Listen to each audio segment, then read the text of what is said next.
Good morning. I'd like to call to order the Board of County Commissioners meeting, regular scheduled meeting, today is September 6, 2022. Could you please stand for invocation? We have Father Dean Natos of the Greek Orthodox Church with the invocation.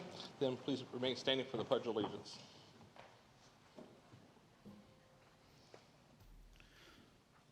Let us pray.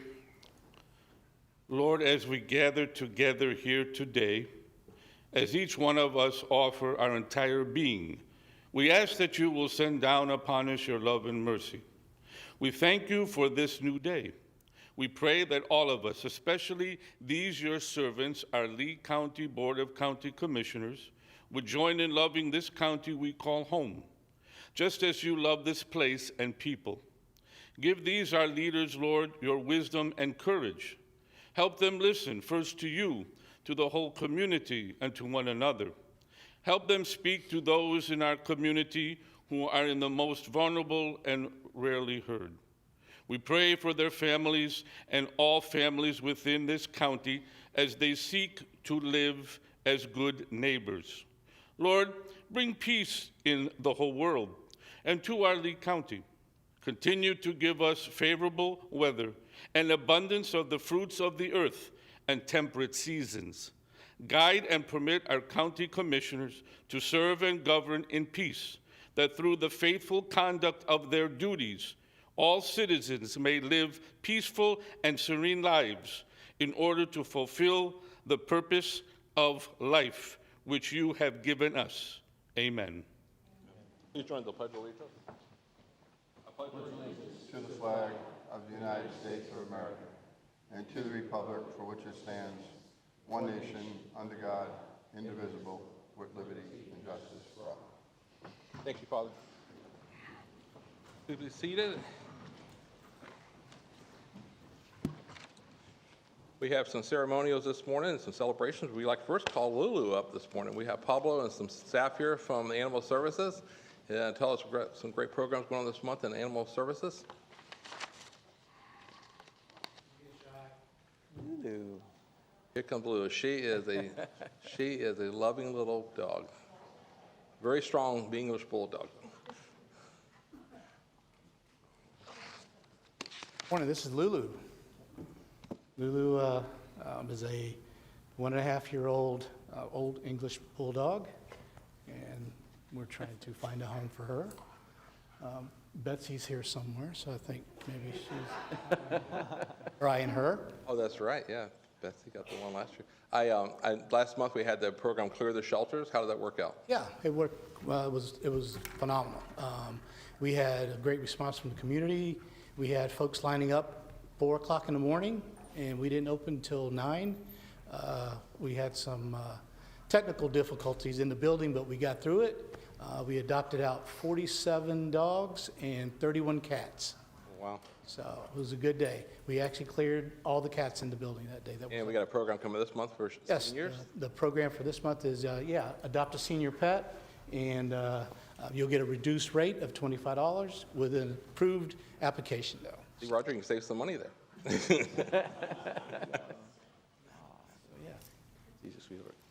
Well, thank you, Pablo, for all your staff and everything, and hopefully Lulu will find a good home after today, and somebody will see her and decide to bring her home for the holidays coming up. We may just leave her in one of the offices back here. There you go. Okay. Good luck, Lulu. Great. Thank you. Thank you very much. For having us. Thank you. And next, we have a ceremonial presentation with Commissioner Hammond. All right, thank you, Mr. Chairman. Could Tracy and Cindy with Falls Prevention Week please come to the podium? And I'd like to read this resolution to y'all, and then we'll take a picture afterwards. Good morning. Thank you for joining us this morning. It's a real privilege to be able to read this resolution. It reads as follows. Whereas Florida has the highest percent of citizens age 65 and older in the United States, and whereas 1/4 of people 65 and older will fall each year, and whereas 1 out of 5 falls causes a serious injury, such as broken bones or a head injury, whereas falls are the leading cause of both fatal and non-fatal injuries among people 65 and older in Florida, whereas falls are the most common cause of traumatic brain injuries among Florida's older population, accounting for 58% of the fatal traumatic brain injuries among older adults, And whereas falls can lead to depression, loss of mobility, and loss of functional independence. And whereas in 2020, the average hospitalization charge for an unintentional fall among Florida residents ages 65 and older was $42,852. And whereas the financial toll for older adults is expected to increase as the population ages and is estimated to reach $101 billion nationally by the year 2030. And whereas injuries from falls are preventable community health problems, and whereas evidence-based programs reduce falls by utilizing strategies such as exercise programs, balance screenings, medication management, vision improvement, reduction of home hazards, and fall prevention education. And whereas the Lee County Trauma Services District and the nonprofit organization Step Smart are partnering to provide awareness, education, and multidisciplinary approach to preventing falls throughout Southwest Florida. Now therefore be it resolved that the Board of County Commissioners of Lee County, Florida does hereby proclaim September 22nd, 2022 as Falls Prevention Awareness Day in Lee County and urges our citizens to commend its observance. It's signed this 6th day of September 2022 by our chairman, Cecil Pendergrass. Thank you guys, and thank you for your hard work. Please come take a picture with us. I'd like to present that for you. And after we take a picture, I'll ask one of you to say a few words, okay?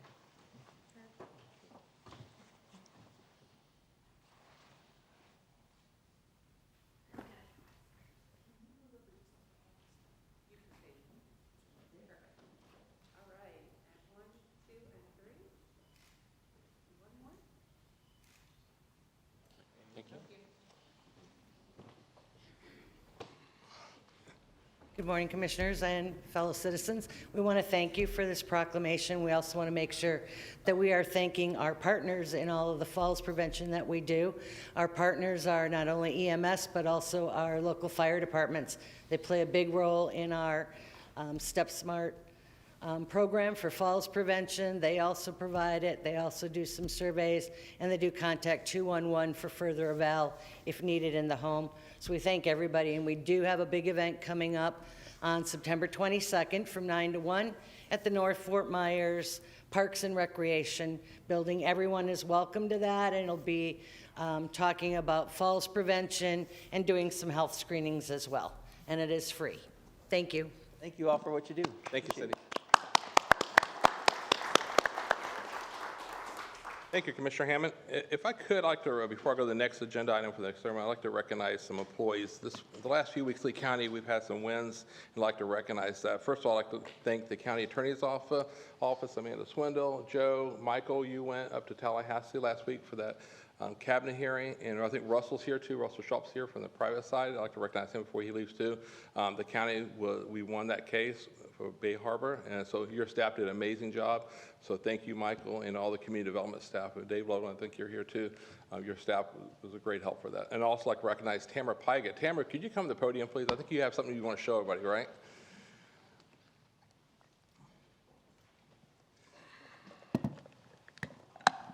So I had the honor last week, this year, chairing the TDC, and attended the Governor's Conference on Tourism last week with Tamara and all of our TDC, BCB board members, and our staff was recognized by winning 2 of the Henry Awards. And Tamara, if you could tell us a little bit about that? Sure, absolutely. So each year, Visit Florida offers the opportunity for us to submit our marketing efforts in a competitive race for awards for good marketing, and we're really proud that this year we brought home 2 Henry Awards. That's the top award. One for our PR effort, and you may remember we got the cover of Southern Living last year, which was really exciting. And then the other one was for direct marketing. So 2 awards, pretty exciting. Beautiful Governor's Conference. Thank you, Commissioner, for being there with us. Means an awful lot to have your support. Well, I have to admit, so being there with all the staff and seeing them on a global stage and seeing our staff there working with all the state other state TDCs, 67 other TDCs, and seeing our partnership with other people, Roger, your staff, and Tamara's staff can be commended for that. And thank you for our volunteers who volunteered to sit on that TDC board that went there for those few days. We learned a lot and saw a lot, and obviously your staff was recognized, so thank you. Very collective effort, global success, instigated by your leadership. So thank you so So much. thank you, and it's working. Everybody's still coming here. Thank you. So we got to make sure we keep those heads in the beds of the hotel, so thank you. Good job. Congratulations, John. So if I could call up next is Mayor Mazurkas. Mayor, Joe, if you could please come forward. I have a resolution to read in the record. Good morning. Thank you for being here. Morning. Joe's here for the Manning family, and we'll be seeing them next month. The resolution reads, whereas John E. Manning served Lee County as District 1 Commissioner for more than 22 years. Before that, he served for 4 years on the Cape Coral City Council, I believe with you, correct? Yes. Whereas Commissioner Manning faithfully served his Cape Coral District constituents as well as residents of Lee County. After being appointed to the board in 1988 by Governor Barb Martinez, Commissioner Manning won re-election 3 times, ran unopposed in 1996 and in 2010. Commissioner Manning was reappointed to the board and served until 2020. Whereas Commissioner Manning was such a much-needed voice in Lee County at the state level, he was active in the Florida Association of Counties, which he served as president 1997 through 1998, was appointed to numerous local and state boards and task force. Whereas Commissioner Manning helped usher the county through a period of tremendous growth and helped lay the foundation of public works projects needed to sustain that growth. One of the projects he was most proud of was the completion of the Midpoint Bridge corridor, which was completed in 1997 and links the center of Cape Coral and Fort Myers. We all couldn't imagine this area without that bridge. Whereas Lee County Board of Commissioners wishes to name the Lee County Government Center located at 1039 Southeast 9th Place, Cape Coral, in memory of Commissioner Manning, who passed away July 28, 2022. Now therefore be resolved that the Cape Coral property owned by Lee County, known as Lee County Government Center, shall and forever be known as the Lee County Government Center, John E. Manning Building. To recognize and honor Commissioner Manning's service to Cape Coral and all of Lee County, further resolve that all legal steps necessary to record this action shall be taken immediately by the Lee County government. Moreover, the facilities construction management department is hereby authorized and directed to provide appropriate signage for the Lee County Government Center, John E. Manning Building, where all remember Commissioner Manning's dedication service. Moved and adopted the 6th day of September 2022 and signed by the Board of County Commissioners. Thank you, Joe, for being here. And I'm going to pass this around to the rest of my colleagues to sign, please. Yes, sir. Commissioner, if you don't mind, while Please go right ahead. I know we're all. First of all, it's an honor to be here on behalf of the Manning family. I was up with them at John's funeral just last week. John is, and you all know, anyone who knows John was the king of brief. So these are going to be very short remarks. Short. Yeah, your resolution says it all. John was very big into infrastructure. He was very short. He was very smart, very sharp, and very prepared. My first mentor as an elected official, as a 31-year-old young mayor coming into Cape Coral, he was already sitting on the city council and kind of helped me get through those first couple of years. We did work together on many projects, including the Midpoint Bridge, and the one probably most interesting thing is that the story we'll never tell is the conversations that were on during mediation between then Mayor Wilbur Smith, County Commission Chairman John Manning, and Mayor of Cape Coral Joe Mazurka was in that mediation sessions that got us to the Midpoint Bridge. But it was, needless to say, it was fun and very progressive, and it turned into a project that we could not live without today. Thank you all very much. Thank you for This is being very, very fitting for John. We all miss him, and you said with his cutting personality and wit, it was always a challenge. It was always so fun to work with. And yes, he trained me well at the time. I remember our first Port Authority meeting. He looked over and he said, "My last meeting was 34 seconds." And I said, "I won't get the first word out in 34 seconds, sir." But it was such a nice to come to work every day and listen to him. And he might be able to sit here and say, "In 1988, we did this in Cape Coral because of this. This is why that project was done. This is why these utility projects." It was so nice to have that knowledge, you know. But we're blessed now to have some great colleagues here now. But I will tell you that myself and Commissioner Hammond, we've seen the changes the last few years. And when I ran in 2010 and 12 was to work with him and the board at that time, and I truly do miss him. Thank you all. Thank you. Anybody else like to say a few words? We get a picture with Joe? Take a picture with Joe, and real quick as they're coming up, I'll just share. John always had a joke that he shared with me all the time, and it was, "I got socks older than you, kid." And it was just like you said, the wisdom that you could gain from working with him was impressive. Thanks, John.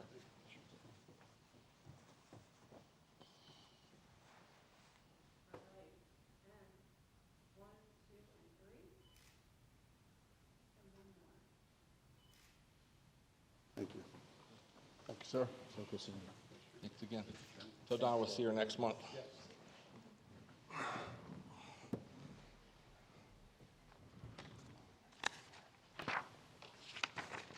Before that was the last ceremonial, and we'll move on to the, thank you. The recap, we have no items to recap to be moved. We'll go move on to consent agenda. Item to be pulled by discussion of the board. Commissioner Greenwell, do you have any items to be pulled? Commissioner Hammond? I have none. Commissioner Sandelli? Commissioner Ring? No? We'll ask for any public comment on the consent agenda. We'll come back to board. Motion to approve the balance of the items. I will gladly do so. Second. We have a motion, Commissioner Ring, or a second, Commissioner Hammond. Any other discussion? Any objection? Motion carries. Administrative agenda. Thank you, Mr. Chair. Commissioners, administrative item number 1, we are asking you to approve the interlocal agreement for distribution of gas taxes to the cities. I'll ask Mr. Winton to make the presentation, please.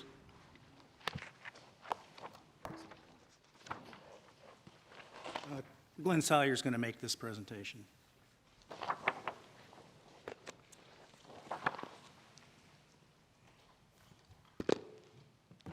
Anyone on that one? Commissioners, my apologies. Administrative item number 1, asking you to accept additional federal emergency rental assistance and American Rescue Plan Act funding, and ask Mr. Salyer to make the presentation. Thank you. Good morning, Commissioners. We are accepting the additional tranches of money due the county under both the Emergency Rental Assistance Program and the American Rescue Plan Act.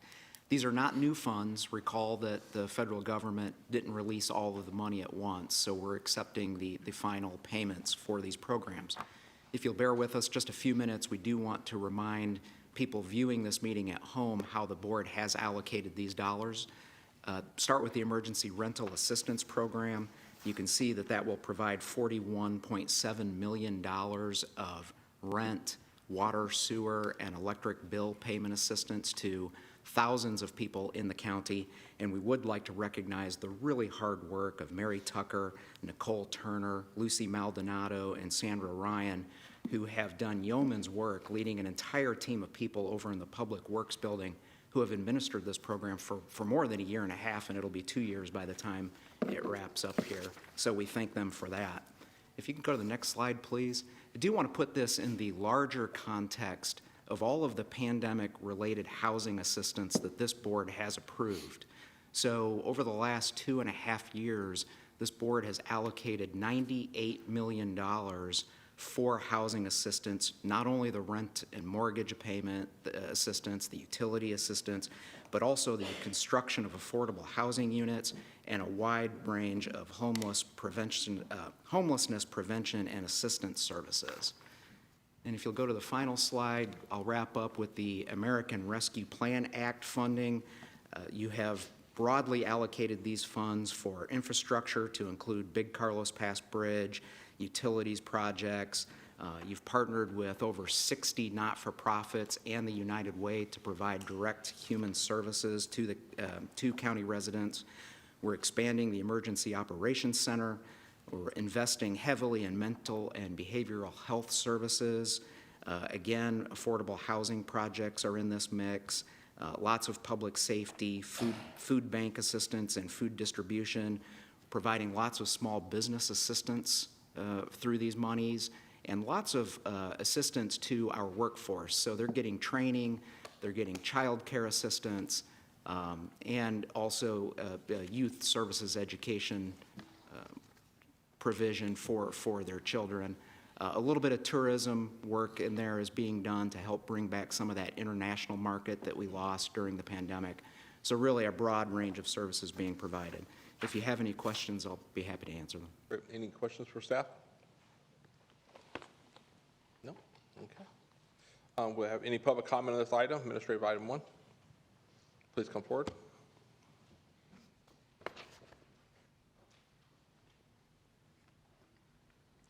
I already have your card for the other comments, but just, please, Willie Joe, please don't touch the microphone. It's already set. It's good. Thank you. I'm glad that there is added funding. I know a lot of the nonprofits want to see people off the street, as you do, you know. But right now, what is needed is some type of emergency, some place that they can go, that not the library, not the other places that the police don't want them to be. So some type of camp, where there's a bathroom and other things where they can utilize until the process of the affordable housing and other things is built. So some type of outreach that they can go to and that kind of thing. So I'm glad to see that. I texted a few nonprofits, you know, St. Martin's and others to let them know that there is some other funding so they can go for it. And working together, we can eliminate this problem and not at the memorial, not see so many dying because of exposure and other things that happen when you're homeless. So we want safety and that, so thank you. Great, thank you. Any other public comment, administrative item 1? Come back to the board for a motion. Mr. Chairman, I'll move approval of the item. I'll second. We have a motion, we have a second. Commissioner Sandelli, any other discussions? Just one question from the staff. I wonder if somebody from Human and Veteran Services could answer this. We do have an emergency shelter called the Bob Janes Empowerment Center where people can go to get out of the elements, right? And does that shelter have capacity right now? Mr. Moore? Good morning, Commissioners. You are correct. The Bob Janes Empowerment Center provides that emergency sheltering. I can't speak to their capacity rate this second. Roger Mercado might have some information. I'd also remind you that the Commission also funded the Salvation Army's Homeless Day Center as well, which is a resource for those in the community and connecting to other services as well. Okay.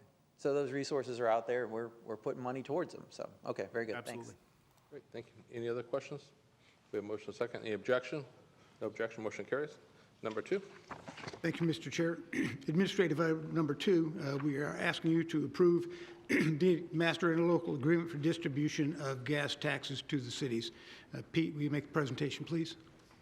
Commissioners, this is a 5-year agreement, as Roger said, allocating the 5-cent local option gas tax and 6-cent local option gas tax to the county and the cities. The allocation is based on a blended percentage, 50% of each entity's population to total population, and 50% of each entity's centerline miles to total centerline miles. The agreement lasts through December 31st, 2027. Cape Coral, Fort Myers, and Bonita Springs have signed the agreement. Estero and Fort Myers Beach are scheduled to approve the agreement Thursday, and Sanibel will be approving the agreement next week. Okay, thank you. Anything else, Roger, on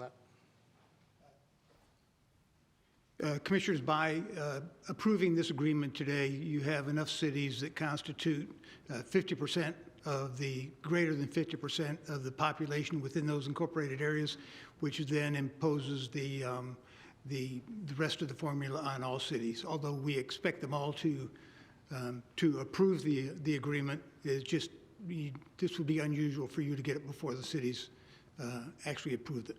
Great. I have a question. Unless either questions, anybody else have any questions yet?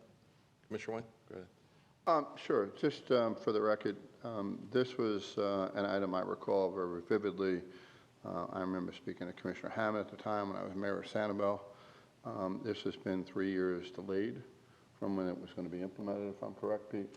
Some 3 years ago, there was an understanding that there was going to be an impact on the cities, and not only Cape Coral, but the county allowed a 3-year transition. You know, at the time during the council, when I was there, certainly appreciated and gave you all the acclimates for it. Sanibel was a recipient of over $2 million additional dollars as a result of that, so I don't want it to seem unnoticed, and I appreciate it as the mayor at the time.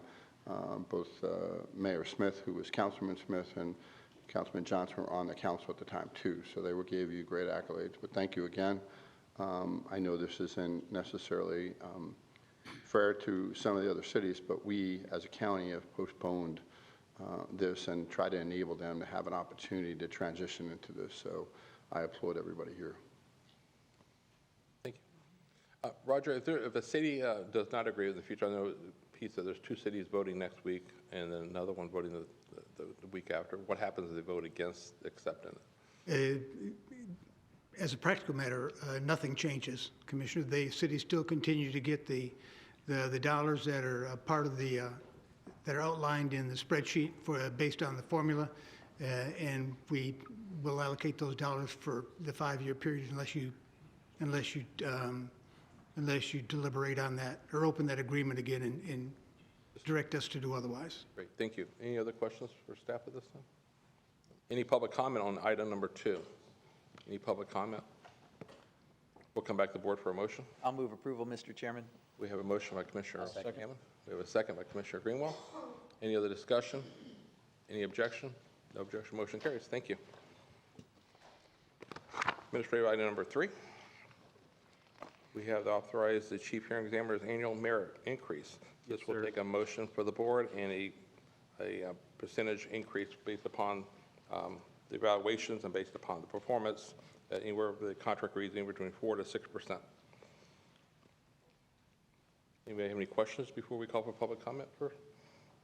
Mr. Chairman, I guess just to open the conversation then, looking at what we've traditionally done at this time and looking at the excellent reviews that she received, I'll go ahead and move the 4%, or I'm sorry, the 6% salary increase for our chief hearing examiner. I'll second that. Okay. And we have any public comment on that item? Come back to the board. We have a motion, seconds. Any other discussions? No? Donna Marie's here. Congratulations. Thank you again for your work and all your staff and all everything they do over there. So thank you again. Any objections to the motion? No objection. Motion carries. Thank you.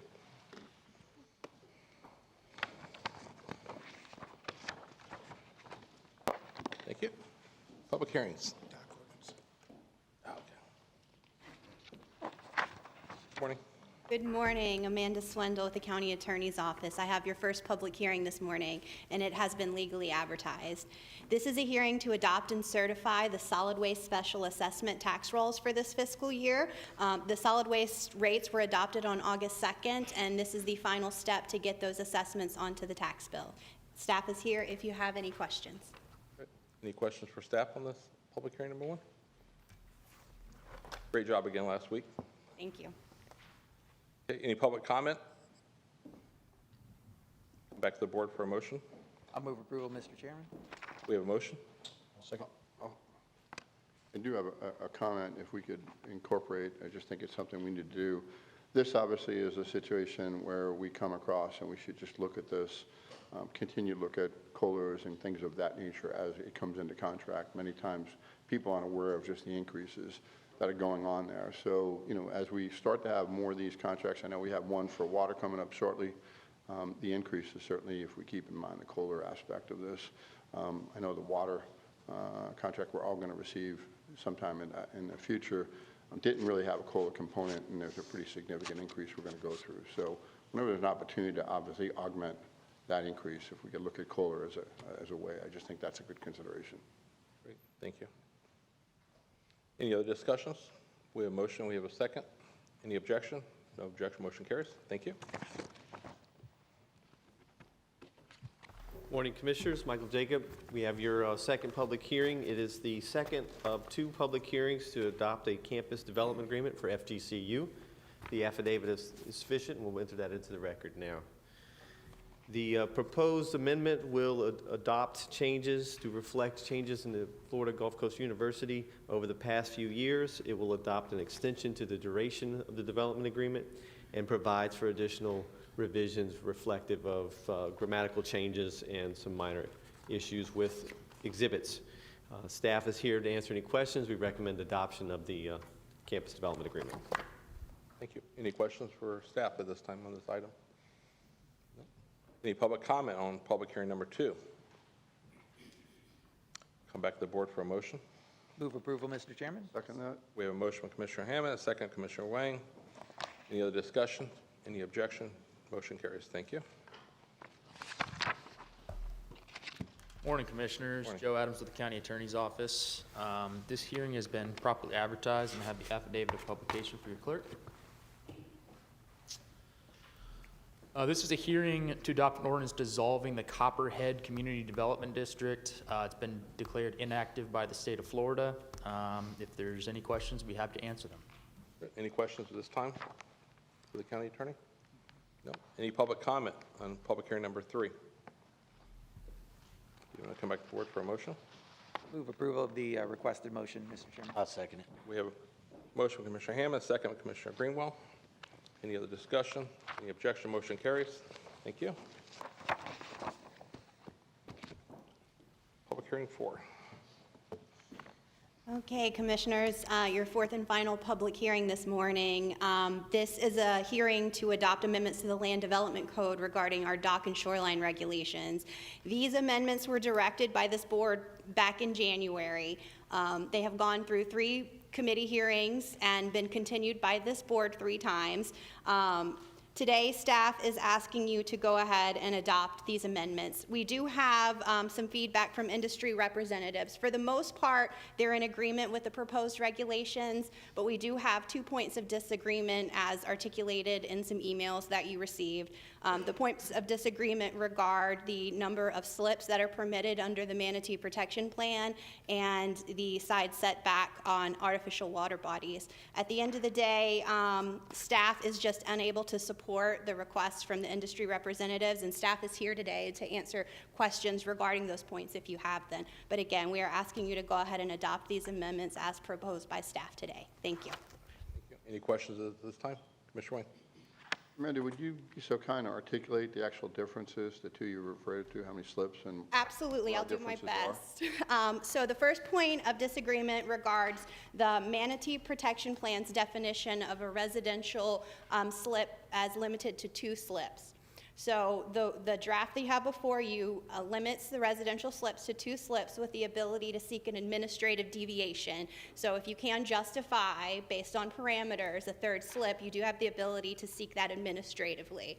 So that's the first point of contention. And the second, it regards the side setback on artificial water bodies. The industry representatives would prefer to keep that at a 0 side setback, where essentially you could build right at your property line.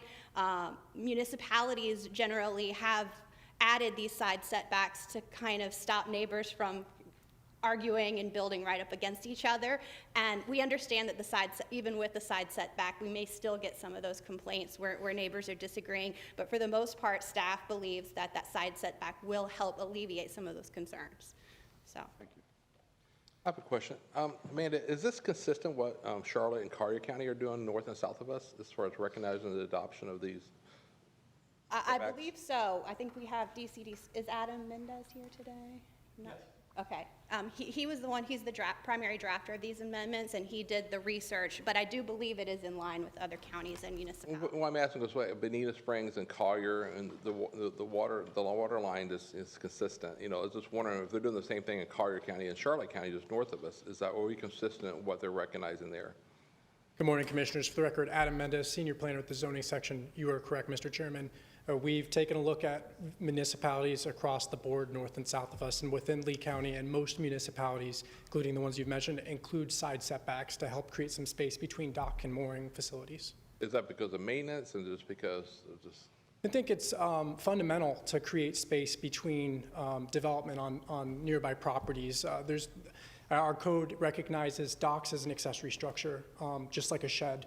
Our code implements side setbacks for sheds, for accessory structures.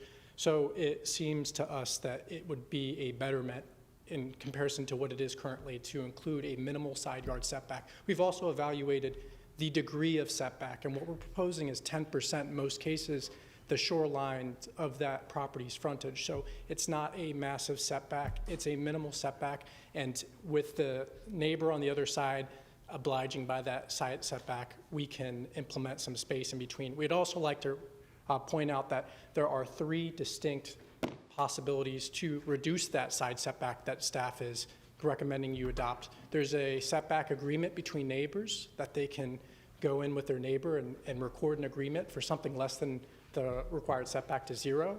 So the 0-foot setback's still a possibility without a variance, without a deviation, if you have two neighbors that agree. They have an option to do that. They have options, certainly. There's two other options if neighbors don't agree to propose a setback that's less than what's required.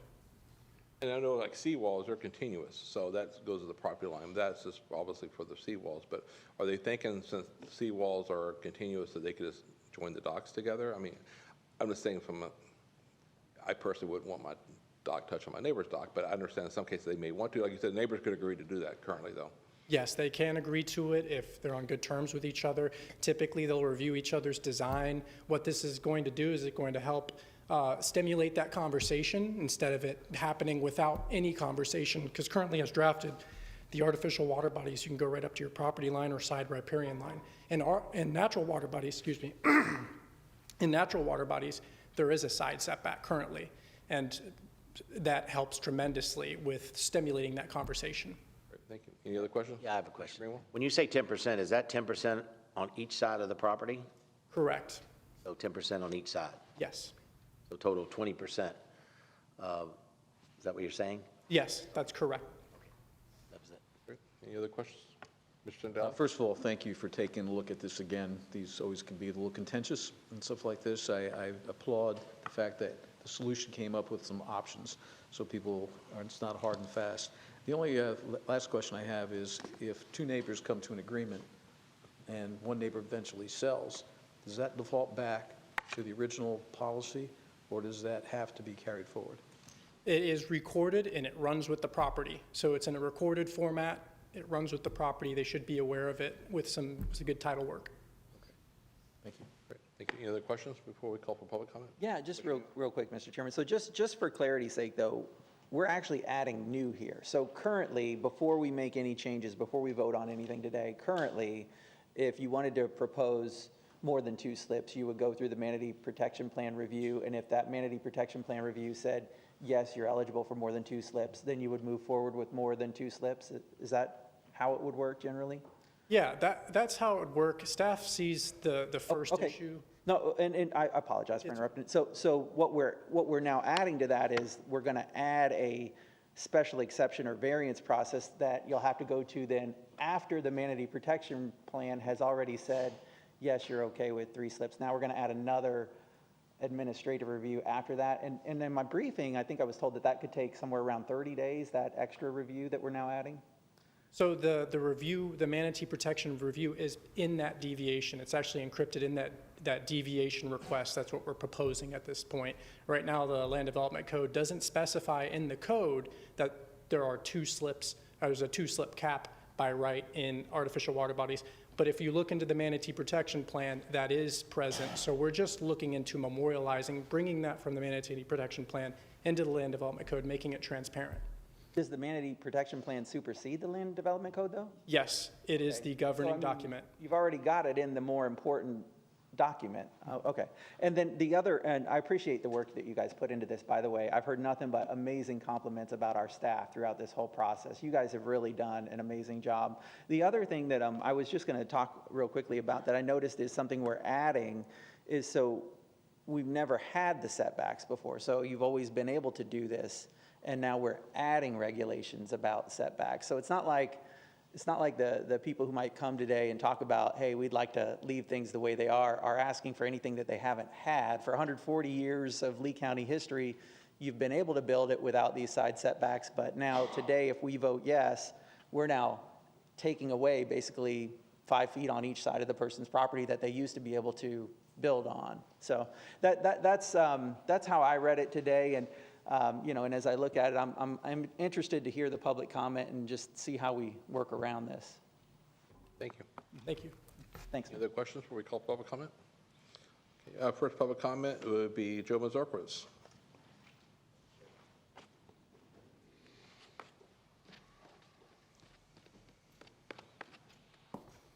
Morning again, Mr. Chair, members, County Commission. Joe Mazurkowitz, President of BGM Consulting here.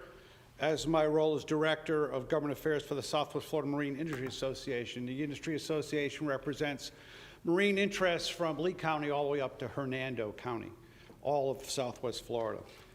First of all, we want to thank your staff, as you alluded to, in working with the industry so diligently. There's a lot of really good things in this changes to your regulations that we want to see done, and we want to see them done sooner rather than later. There are only two things that we disagree on, and I actually want to share a little bit, I think a little more clarity on one of the things we disagree on is the number of slips. We concur that the number of slips were always limited by the Manatee Protection Plan. They weren't limited by not rolling it into the code. That we have no disagreement with that. Our disagreement is that adding the administrative process in lieu of establishing a process of incorporating the Manatee Protection Review in the land development codes to make it one process instead of having going to two process. That's our only difference on that one. The other one is the side setbacks. As someone who's dealt with side setbacks in Cape Coral for years, I can assure you, number one, it's not going to fix the problem. And I can also tell you, not from a legal standpoint, from a public policy standpoint, where my expertise is, you're taking something away that the citizens of Lee County have enjoyed for hundreds of years, for 100+ years. And when you take stuff away through regulations, it's a partial taking.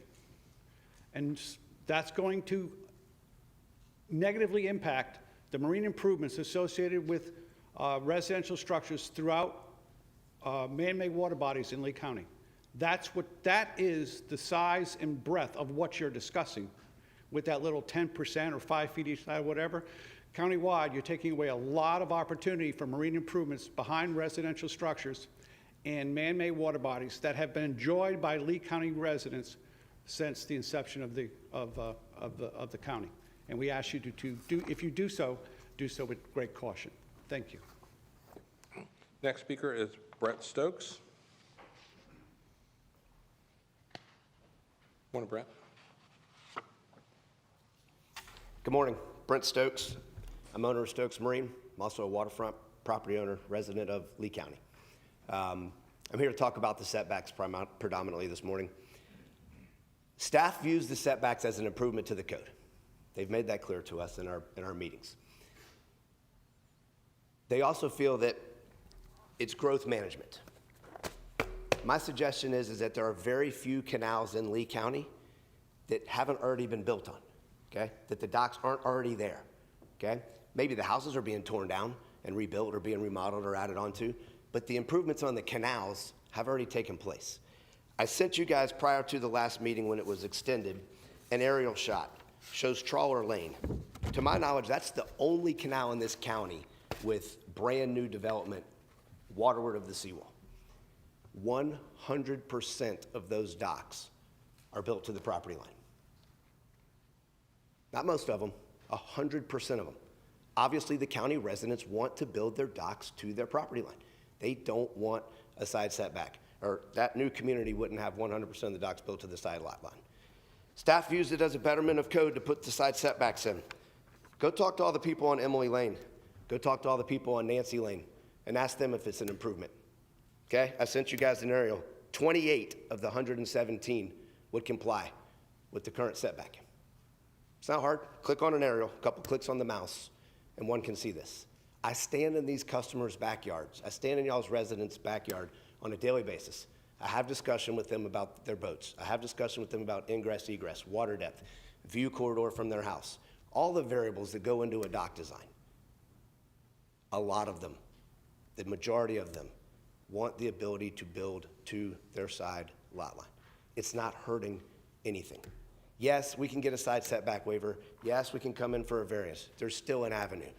It's a pain in the butt to track down a neighbor for a side setback waiver when they're seasonal, when their health isn't good, when it's in a trust, when you have to go through a legal representative. The complications there and the frustrations there are long. I've gone through extensive efforts in the past, sending certified letters, going and knocking on doors, right? Trying to track down a neighbor for side setbacks. It's a pain in the butt. Why do we need to go through a side setback waiver to go lot line to lot line when so many of your residents want to build lot line to lot line? It's just not necessary. Moving on. 2 slips. Yes, we have to comply with the Manatee Protection Plan. Industry understands that. We're not resisting that one bit. However, I don't want to see the code limit by right the number to 2 slips. The code doesn't limit by right the number on artificial canals. We still have to comply with the Manatee Protection Plan. We'll still do so. What happens when the Manatee Protection Plan changes? That plan's 20 years old. Now the code has 2 slips by right on an artificial canal. We're going to go back and change the code again? So let's just write the code very simply to has to comply with the manatee protection plan. Done. Bring your 3 minutes. Thank you very much for your comments, though. Thank you. Thank you for being here. Any other public comment on this item? Public hearing number 4. We'll come back to the board for a discussion. Who would be staff to answer the questions for this? Would it, Mr. Loveland? Mr. Loveland? I have a question, Dave. Maybe you just go ahead and come to the podium. I'm sure there'll probably be some questions.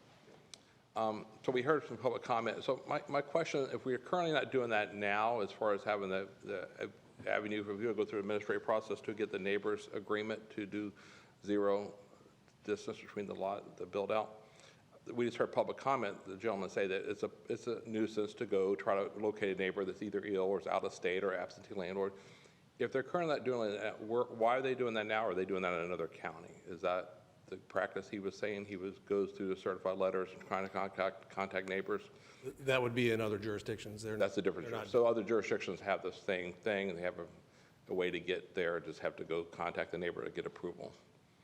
Correct. If through that process, we've added, you can do a deviation request or a variance. So it's consistent with other counties? Okay, great. Yeah. Thank you. Any other questions? I have a question, or a statement, basically. I also have a problem with the fact that we have to go through an additional process. I think that's one thing in government that we should try to avoid as much as we can, is not having additional processes that we have to go through to achieve what ultimately we're going to achieve anyway. So I do have a problem with that. I don't understand why we're adding that to this. I don't. Would you like me to? Yes. Yeah, I'd like, yeah. Elaborate Please do, while we're here, please. while we're looking at changes based upon the changes. The way we have it written at this point, it's an administrative review process. The Manatee Protection Plan review is part of that process. So that's all concurrent.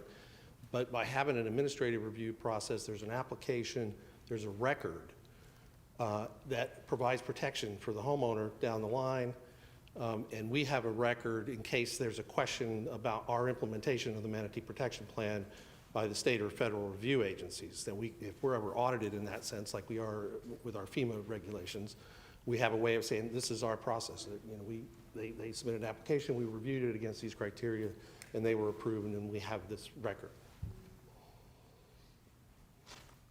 Any other questions for staff? Mr. Chairman, I'll go ahead and take a stab at it. I appreciate everything that the team put together here, and I appreciate the briefings too. They've been very comprehensive, and this side-by-side comparison that they gave us couldn't make it any easier to follow. So thank you, great work by the team, and I'll back you up any day on that. And I appreciate the way you've handled it. I just, philosophically, as a policymaker, I can't get there on adding the extra administrative process. My questions are, how could we maybe improve this to memorialize the Manatee Protection Plan review that people have already gone through without having to add time, potentially 30 more days to the process. And the reason is, when you look at the permitting for these docks, they have to go through federal, state, and local permitting. And so I think if we were striving for consistency, we should strive to be consistent with the state and federal guidelines so that the permitting process itself would become more streamlined. And so that's, I'm not necessarily looking to make our code the same as what other counties or other cities are. I'd like our code to be the best, better than other counties and other cities. And then same thing, I just can't get there on the side setbacks when I haven't heard a real call from anybody to add these side setbacks. It's clear that people enjoy having the ability to do what they have. And so, some of this is when you run for office, you tell people things like, I'm going to streamline the permitting process, and I'm going to try to remove the delays. And in this policy, if we were to vote on this today, I would see that it would add delays and even take away some of people's use of their property that they currently have today. And so I'm happy to see it amended, because I do believe a lot of really hard, good work went into this. But at this time, I'm not going to be able to support it. So I guess the motion would be to, what would it be, Mr. County Attorney? Help me out with that. Are you looking to deny the changes altogether? If so, then the motion to not move forward with the amendments. If you're looking for just removal of the two items, adopt the proposed ordinance with removal of the side setback and the additional process. Okay, so I'll make that motion to adopt the proposed amendments with the removal, though, of the administrative process related to the more than two slips and the side setbacks, removal of that. Does that cover it? Yeah, okay. I'll second that. We have a motion Agree with you. by Commissioner Hammond. We have a second, Commissioner Wayne. Any other comments? Any other discussion? Any objections to the motion? No. Okay, motion carries. Thank you. Good job, Commissioner. Thanks, Mr. Chairman.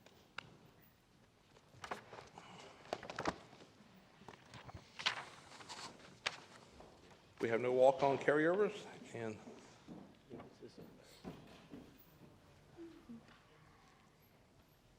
we'll move on to Commissioner items. Commissioner Greenwell, do you have any items? I do not. Commissioner Hammond. None today, Mr. Chairman. Commissioner Sandeli.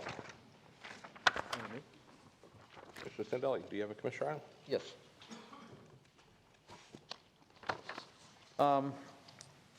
Certainly one of the most complex and interesting infrastructure challenges that we have is the redesign of Estero Parkway down Fort Myers Beach, both for our residents and for our visitors. It was a great piece of work, improved drainage, larger sidewalks, bike paths, everything that we really wanted. We continue to look at the safety issues, down there with increased traffic and so on and so forth. And we had agreed to put replace three existing rectangular rapid flashing beacons, RFBs. And so we agreed to add one more at Lennar Street crossing. We've had a number of people discuss that crossing with us. And so it adds another degree of safety. It also helps with the ingress and egress of the fire department, which sits back there. This is actually a handheld device, and stuff like this, or pedestrian activated device to help people cross. Been down there a number of times, and I think it's a good addition. It's a good compromise for everybody. And so the cost of the installation would be $45,000 to $50,000, and we can get it delivered within about 120 days from the time of final approval. So from a safety perspective, and I thank everybody. This was discussions between the town, between the county, between transportation, and I think everybody agrees that this is one addition that would help all. Got a motion? That's a motion. I'll second it. We have a motion and a second. Any other discussion? Any public comment on this item, Commissioner Sandeli's commissioner item? Come back to the board for discussion. Okay. Any objection? No objection. Motion carries. Thank you. Thank you very much. Mr. Wayne. I'm going to be long, sorry. First item, obviously, we all had the privilege of meeting with Colonel Booth when he came through here. And right now is the public comment period for LOSUM. And honestly, there's a trade-off between us receiving flows during the low flow time to us really receiving far too much volume and discharges during the high flows. I think it's important, and unfortunately on the East Coast, it doesn't really get resonated. So if you go back in history and you look at the way this structure was set up, it was really back in the 40s, it was adopted as a Central Southern Flood Control Project, which ultimately became the Central Southern Flood Control District, which actually existed until the 70s, and it became the Water Management District. What most people fail to realize is that the river was replumbed, okay? And as a result of it replumbing, we receive an abundant amount of water, and more importantly, the salinity levels are off the charts. So we didn't ask to have this change in ecology and the estuary. It was done. It was done for flood protection. It was done by Congress back in the 40s. So there's a misconception out there that during the dry season, we need more water. We need more water because there's a thing called the Franklin locks that prevent and really contain the salinity that actually deals with this. So we need the freshwater releases. So the Army Corps is of the belief that there's a trade-off. And the trade-off is, since we need water during the low flow issues, we should receive more water during the high flow issues, especially when you get up to Zone D is where we are. And at 6,500 CFS, there's a duration and a continued flow that is off the charts. And if we've learned anything from the 2018 event, and at the time there was a general on staff by the name of Campbell who actually worked for Colonel Kelly. And I can remember as mayor of Sanibel begging for water during the dry season and didn't get any. Well, unfortunately, they had to release as a result of going into the wet season. It was right in the middle of the red tide event.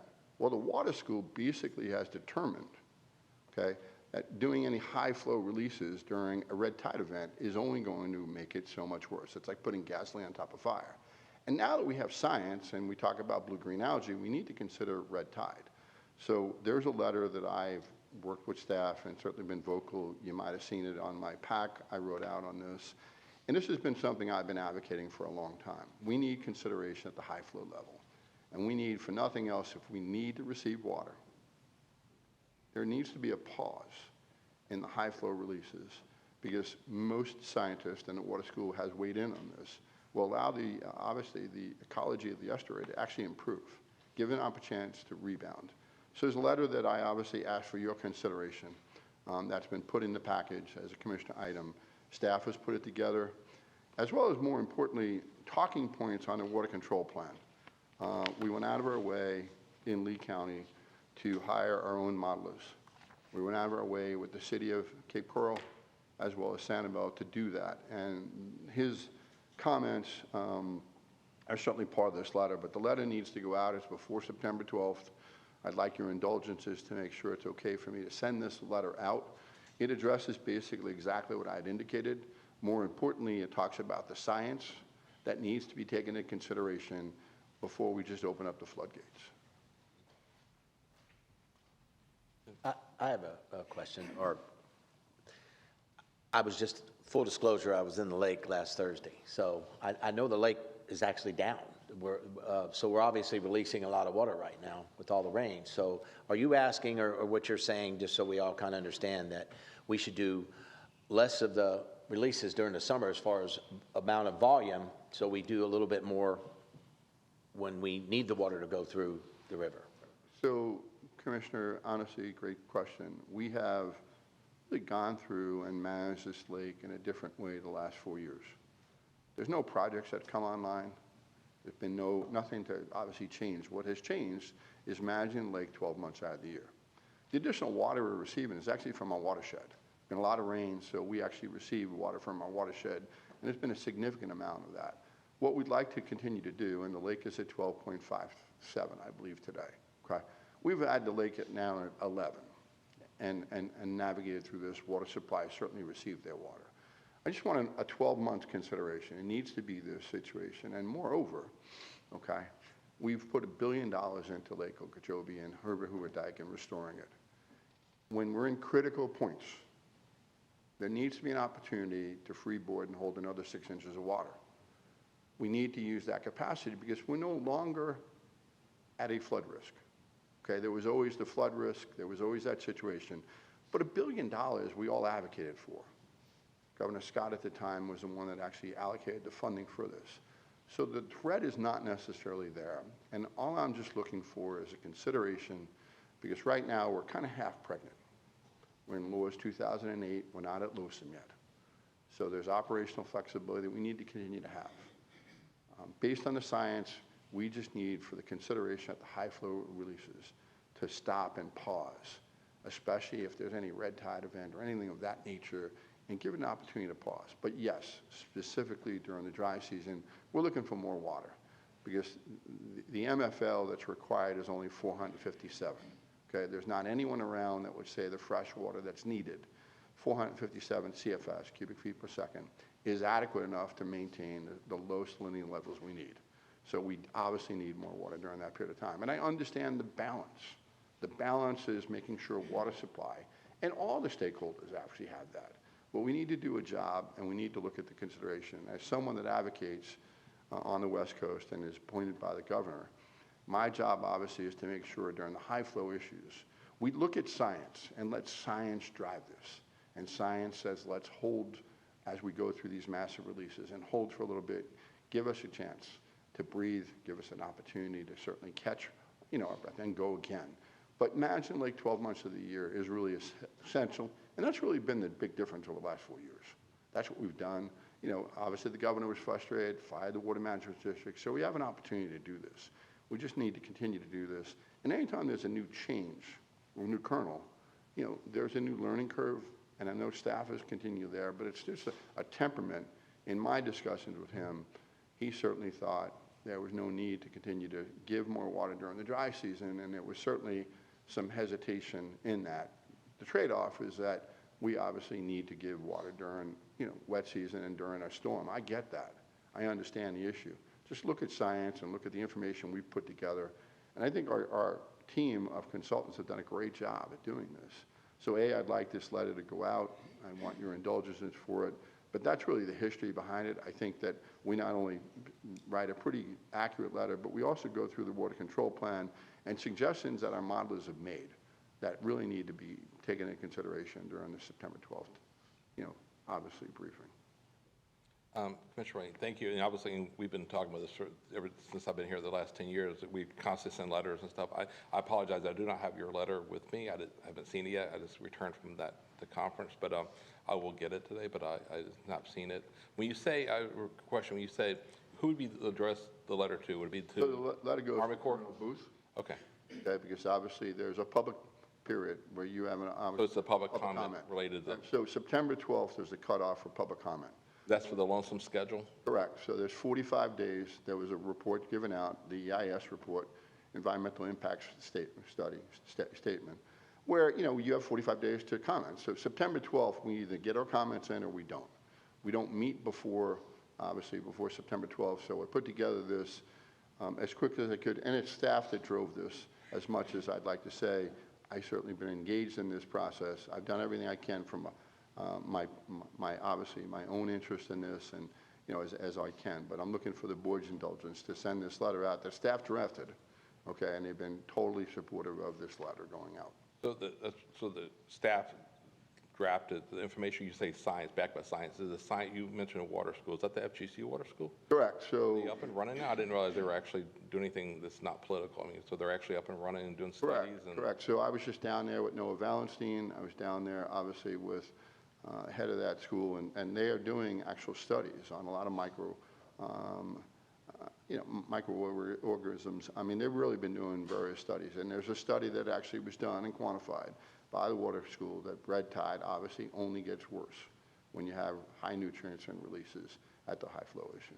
So, Roger, who in our staff would obviously supporting this has been working? Is it Roland's staff that's been working on this? I saw Steve here earlier too, but I didn't know I mean, obviously we've been studying red tide for decades and other things. So I'm just curious, are they using other data that we've concluded in the past from scientific data over the history of this area through the last 50 years? Commissioner, the staff effort includes Department of Natural Resource rolling out a leading and Kurt Harkloy, and also working with our consultant, Dan DeLisi. Okay, great. I was just trying to get the whole picture. Thank you. Mr. Chair? Yes. May I? Yes, please. Commissioners, I can't think of a reason not to do what you've been requested. One of the dynamic changes in the current schedule versus the proposed new schedule is the repairs on the dike are almost complete. And so that actually gives the Army Corps more flexibility in the schedule. And so they can, in fact, physically store more water during any time of the year, and then manage the releases far more equitably because the dam is completed in its renovation. There's no longer a public safety concern over the amount of water that's held in the lake levels. I didn't think so either. Any other questions? Thank you, Commissioner Wayne, for bringing that up, though. You need a motion for that, or? I will make that a motion that we send this letter to Colonel Booth that staff's put together. Second, Commissioner Greenwell. Any public comment on this item? No, we'll come back to the board. Any objection? No objection, motion carries. Thank you. I do have an item, and honestly, this was initially started by my colleague, Commissioner Sandelli, and, you know, it's come to me through some owners within Fort Myers Beach. To the west of, or right across the street from Margaritaville, there's a park owned by the TDC. And the park is obviously set up in a way to have enjoyment. At the end of the park, closest to the restaurant called the Salty Crab, there's 2 porta potties. And with that, there's a chain link fence to prevent any parking whatsoever. Probably could accommodate 2 or 3 trucks, enables it. Commissioner Sandelli worked really hard to try to help with parking, and the parking issue is a temporary situation that really has been exacerbated in the fact that Margaritaville is now there in construction, so parking is now more limited. But we literally have a park to the right, and there is an opportunity for some cars to park, and there's 5 actual public parking. Then there's a chain link fence that's locked. And the chain link fence, basically in front of it, are 2 porta potties. It's not something that we really utilize in any capacity. The smell is horrific, as you can imagine. Okay, summertime porta potties. But there's a piece of property there. I don't see the reason why there's a chain link fence there. I don't see the reason why you limit this. The parking that's the commodity allows some people to have deliveries. We tried to accommodate deliveries between 7 and 9 o'clock. When a restaurant goes down and they have a cooler issue, they have an air conditioning issue, and it's at 1 o'clock, that restaurant owner is receiving thousands of dollars in fines because they need to fix it. So they're parking obviously illegal.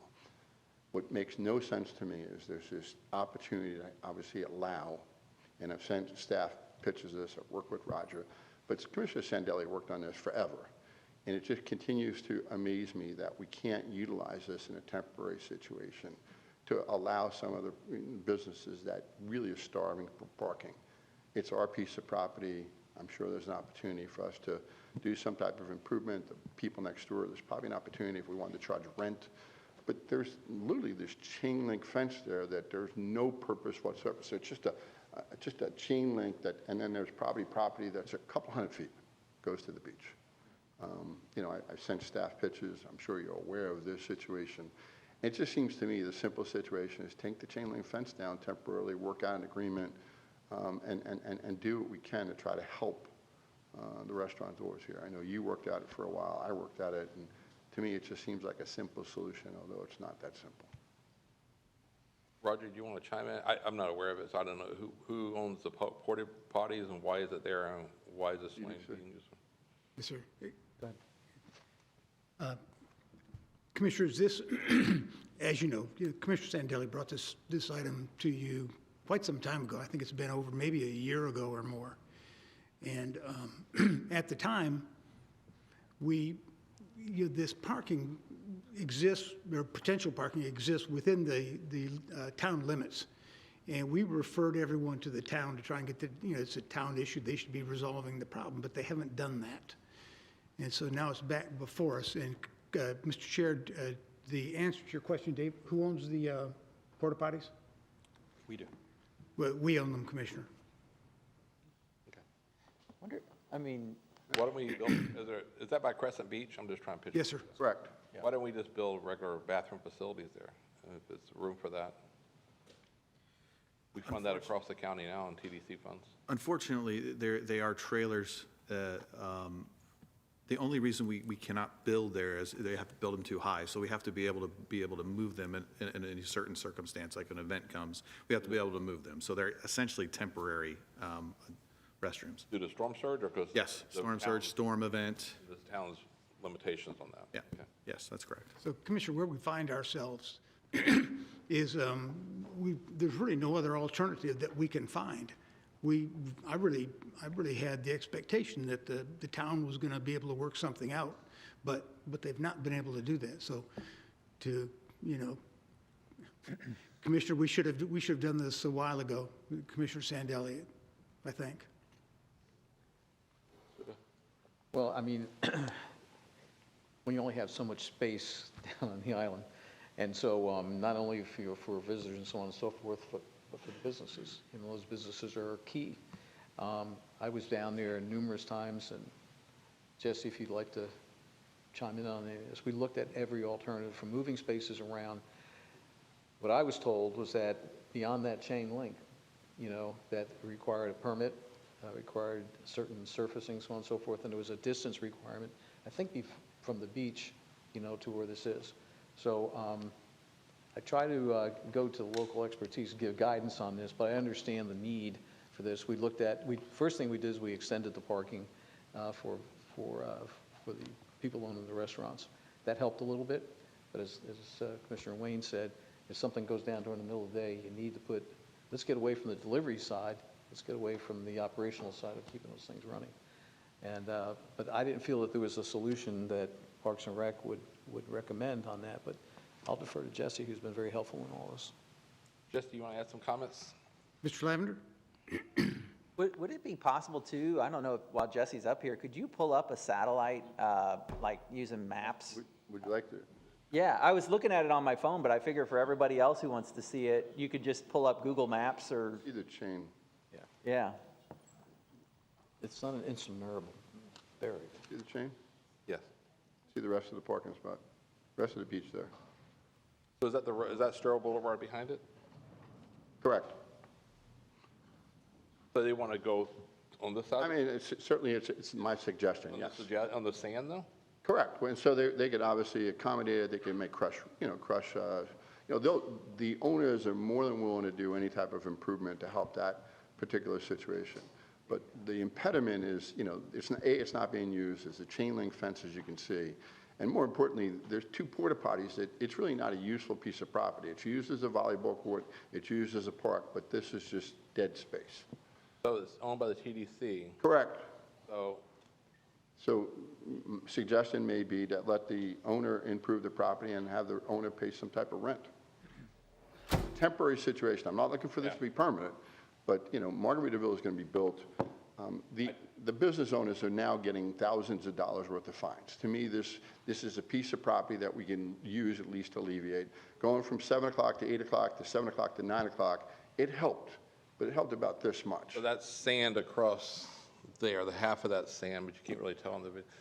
Yeah. I'd rather make it more efficient and more. It's right there. I'd love to make it more efficient and everything, but so now you're giving one business a benefit of TDC property use, but multiple businesses. Multiple businesses, but other businesses down the street wouldn't have access to that though, so. I'm just not sure legally we can do that or not. If I could make a suggestion just from a process standpoint, if this isn't something that absolutely needs to be passed today, would it be a better idea to go ahead and direct staff to maybe prepare an item for a future agenda for us to vote on then? I mean, I don't even know if this is something we need to vote on either. That's the other question I had. But if it is something we need to vote on, then yeah, why don't we go ahead and have them do the evaluation and bring us back that recommendation? That was just a suggestion. You could resolve it. Jesse, do you have something you want to add to help clarify? So just to clarify, this is the Salty Dog right here, this long slender strip with the buildings. This is not a part of the Margaritaville development that's going in over here. And when we obtained the park, the restaurant still kept its gas and grease and things like that. The hookups are on this side of the building, which has led to the delivery trucks coming into this area, or service trucks, if you will. And that's, so from the boulevard all the way to the beach, the shoreline, that's all TDC, that's part of the park? Correct. Yep. I believe this is what Commissioner Wayne is looking at as a potential temporary loading zone. Correct. I mean, I think the issue is Margaritaville, when it started to be built, created a parking need that obviously is dramatic, where many people just continue to park there, and now they can't park there. To me, it's just something that there's that chain link fence where the beginning of the red is, and it's really just a link there, and I don't understand the purpose. So I'm fine with your suggestion, Commissioner Hammond. It's just been something that a year has gone by, and honestly, I don't hear a logical reason why we can't at least have a broader discussion than this. I have a question, Jesse, while you're there. Is that the zone where the person or the company who would service those bathroom trailers would park when they're servicing the bathroom trailers? Yes, as well as county staff for maintenance on the park. Okay. So, yeah, I mean, based on everything I've heard today, I don't have any hard feelings against the idea of that being a temporary loading zone, you know, not an all-day parking spot for anybody. But, I mean, if somebody needed to pull in there to accomplish something and be out in an hour or whatever, that, I'm not offended by that, so.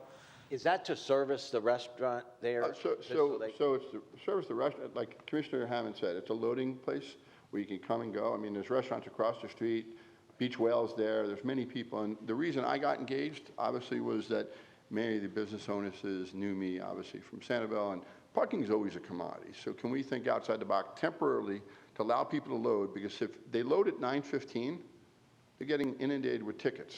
And they can't control when their coolers go down or when the different businesses have something. So to me, the chain around that prevents any parking makes zero sense, even for our own maintenance.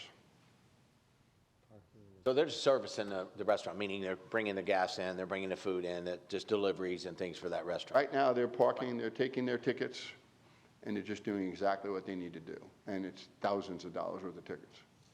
Who's ticketing them? Is it the town of Fort Beach? Fort Myers Beach, sure. We've talked to We've talked to them, I've gone to the mayor, I've talked to them. I mean, I've tried every way possible, but to me, I don't mean to simplify it. You you clip the chain link fence, and, you know, there's parking available, and it's a loading zone. You put a sign up, you can't park here, you know, it's loading only, you know, and we could deal with that, but it allows an opportunity that I think we need to just allow. And I know that Commissioner Sandelli worked on this forever. It's just that, you know, they came back and said, is there any solution? So when I went down there, not knowing his conversations, because we can talk, I just looked and said, just clip this chain link fence and call it a day. Jesse, who would open and close the gate and the fence based upon timing? Is it our county staff doing that? We'd have to work that out. It would probably be advantageous to, you know, get with, you know, some sort of delivery schedule, which we've tried in the past and things like that. But obviously, as Commissioner Ruane spoke, sometimes refrigerators go down, the pumps go down, things like that, and there needs to be a service truck. Would it make sense to take the fence down and just put signage up? I mean, so there's two posts, just understand, and there's literally, you know, we're all very familiar with a very thick chain. Remove the chain. You don't have to have gates, you don't have to have closures. It would take somebody from maintenance 10 minutes to remove the chain. And like Commissioner Greenwell said, a sign that says loading only. Correctly, Yeah. correct. Yeah.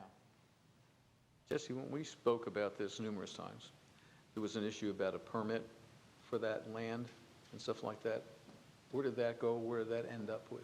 We did a preliminary review. This would engage the Florida Department of Environmental Protection as one of the permitting agencies, as well as the town of Fort Myers Beach. Just preliminary, yes, we're going to have to go through that process. So we do still have to go through that process. That seemed to be an additional impediment to getting it done in some timely manner. I mean, some of us came from the private sector. Time is money, so there's always an urgency about trying to get something done. But And if we filed for the permit a year ago, we wouldn't be having this discussion. Roger?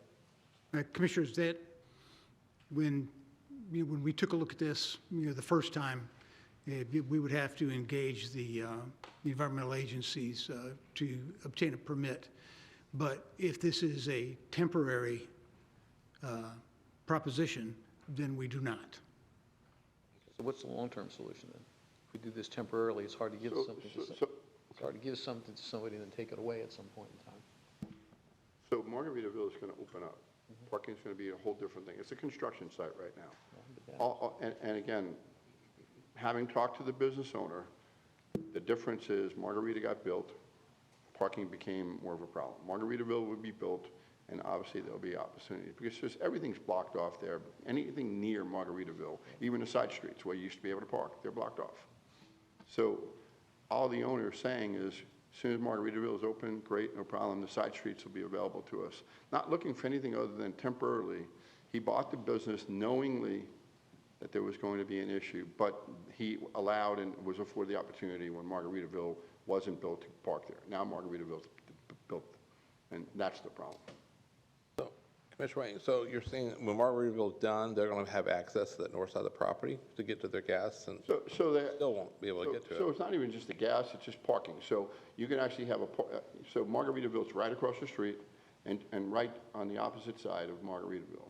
So it's right, Right, but I'm saying that temporary, they're still going to need access 3 years from now, 5 years from now, to their grease and to the, as Jesse said. you know, Crescent Street right now is certainly blocked off completely because of the actual construction that's going on.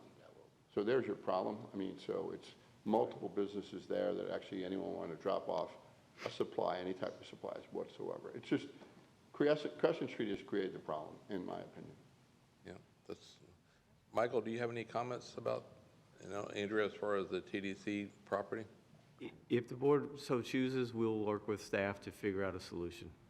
So I guess we just make some type of direction motion to have staff evaluate it. Commissioner Wayne, what would you? What I'd like to do is at least staff look at this. We can bring it back to a further item, look at obviously the situation at hand, see what type of situations we could have. A loading dock with a temporary period of time, you could actually have a period of time. We could look at it a year from now and say, okay, how do we do this? I'm just looking for a temporary situation that to me seems something we should explore. Right, definitely. Great. Consensus for that? Anything else, Roger? No, sir. Good. Great. Thank you, Jesse. Did you have One another more item? item, Yep. sorry. Let you have another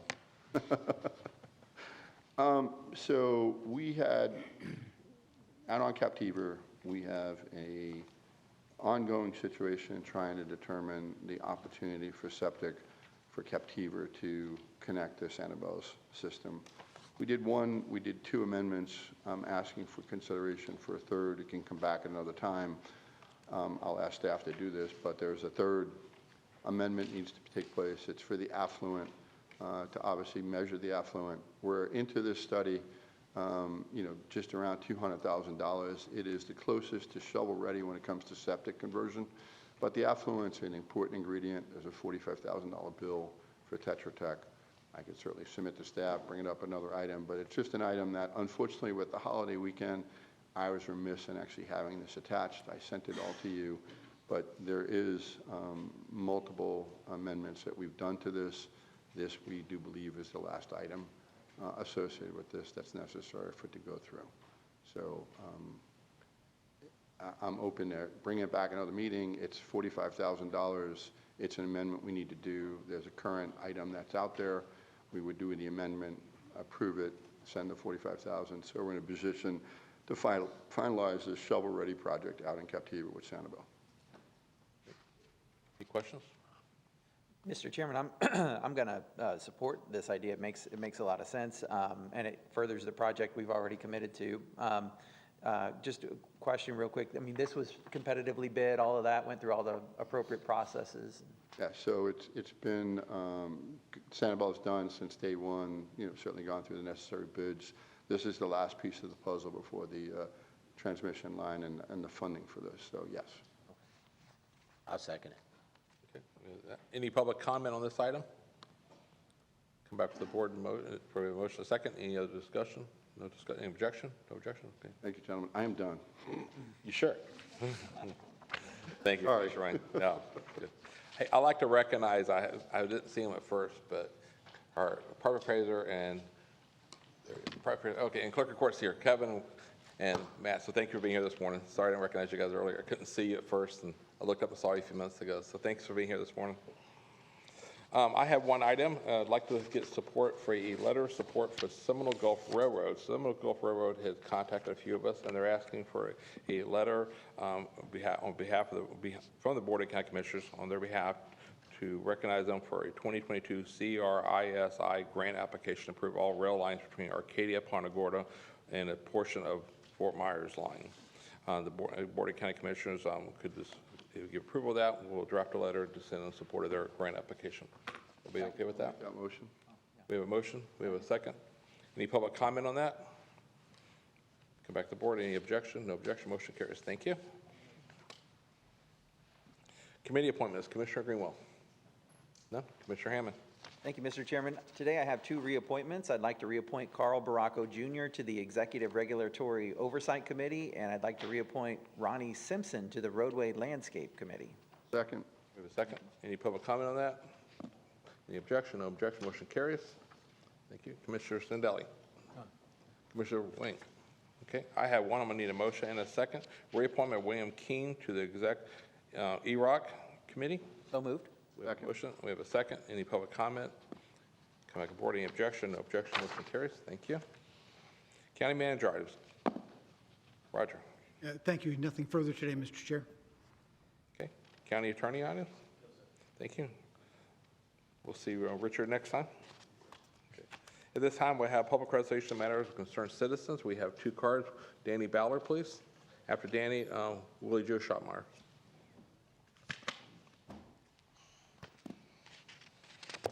Good morning, Commissioners. This is a FYI for all of you all. You may already know that FDOT is planning resurfacing and putting islands, vegetated islands, on 041 from Pine Island Road to the river to make it uniformly like what 041 looks like north of Pine Island Road to the Y. They've already sent letters out. I know there is a public forum, and I think it's like September the 13th, where they're going to show their big grand scheme, whatever they're going to do.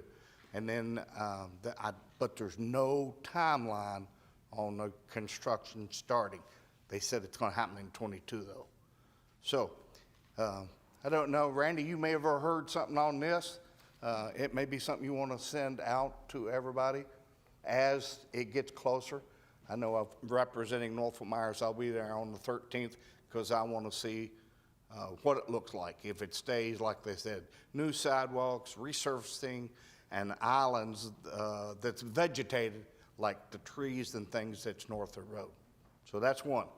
Number two, I don't know, 2 years, 3 years ago, this commission voted on the approval of Paradise Isle, and it finally, after COVID and new investors and all of that, they have sent letters out that the current marina needs to be vacated by, I think it's October the 31st, and they are supposed to start dredging. It's phase one. Under all of their federal water permits, phase one was to redo the marina, to get it dredged and all of that, and the new slips. And I don't think the storage area is part of it, but definitely the water area, creating the tidal lagoon, and then the dirt and fill that's dredged out of that will go to the golf course, and that will start immediately after the new marina's done as phase two, and part of the construction will be in that. Once again, just a FYI, these things have happened pretty quick in the last 2.5 weeks, so I thought you might want to know that. Great, thank you. I'd like to also recognize Ben Siegel's here too from the Port Authority. So Ben, thanks for being here this morning. Willie Joe, next public comment. Mr. Pendergrass, you mispronounced my name. It's Schott Miller, not Schottmeyer. And today is my grandmother's birthday, Josephine Nettie Lancaster Young, and she'd have been 114 today. So she named me that, Willie Joe. But the need, as I've said, I've been here coming for years, and the need for the emergency housing, the well and good you have triage, but you need more places. That's not going to help with the need, especially when you got over 2,500, I think it was, census that did homeless in the county itself, and then look at the state itself. You know, this is a national thing. That's not just Fort Myers. And the thing is the continuum of care of all the nonprofits work together, having the base places for the people to go. You got North Fort Myers, you got Lehigh, you got all these places that need emergency housing. And we're not saying free, we're saying like in a camp setting or whatever, where people contribute until housing is built. So they're not at the library, they're not getting ticketed, or whatever because they're homeless. Some of them have incomes. I met with the city manager. There's a building that they're taking over for the very low income. I let a few of the advocates know about that, but that's one building. Now, that's a good thing, but where are people going to stay until then? That's what I've been fighting. That's what I've been asking for years, to get places. And I know you have surplus land. You have buildings that were maybe needing remodeling. There's a lot of people retired that got construction things, so things could be utilized to better the needs of our people. So better for tourism, not seeing people sleeping on the benches. So let's all work together. You got my phone number. Let's work together. I like seeing fruit on the tree, not just dead limbs. So let's work together. Thank you. Thank you. Any other public comment at this time? Okay, we'll come back to the board. At this time, we'll recess until 5:05 tonight for our first public hearing for the budget. Thank you.